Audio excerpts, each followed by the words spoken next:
সোমবার সকালে উত্তরা ইপিজেড মোড়ে উক্ত মানববন্ধনের আয়োজন করেন জেলা সদরের সংঘশীল ইউনিয়নের সাধারণ জনগণ। দেশ বাঁচাও ইপিজেড বাঁচাও এই স্লোগানে 12 নং সংঘশীল ইউনিয়নের অবস্থিত উত্তরা ইপিজেড এলাকায় অন্যায়, সন্ত্রাস ও চাঁদাবাজির বিরুদ্ধে প্রতিবাদ ও মানববন্ধন করেন। ইউনিয়নবাসী এই সময় আলমগীর ইসলামের সঞ্চালনায় ও জহির উদ্দিন সাহা এর সভাপতিত্বে উক্ত মানববন্ধনে বক্তব্য রাখেন। ইউপি সদস্য হাসিনুর রহমান, এলাকাবাসী সাইদুর রহমান, ভুক্তভোগী ঝুট ব্যবসায়ী জাহাঙ্গীর আলম প্রমুখ এ সময় বক্তারা বলেন, ইপিজেড এলাকায় চাঁদাবাজি সহ সকল অনিয়ম বন্ধ করতে সুশীল সমাজের ব্যক্তিবর্গ ও প্রশাসনের সহযোগিতা চেয়েছেন তারা। অত্যন্ত শান্তিপ্রিয় এই এলাকায় বিশেষ করে নেওয়া হয়।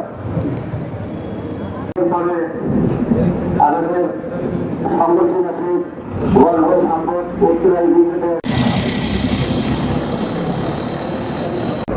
আপনাদের মাঝে বক্তব্য রাখছেন। সেই প্রতিষ্ঠানে যদি আমাদের কোনো জায়গা ঘটে তাহলে এই চালা মাত্রায় দিতে হবে, এর জমা শুধু দিতে হবে।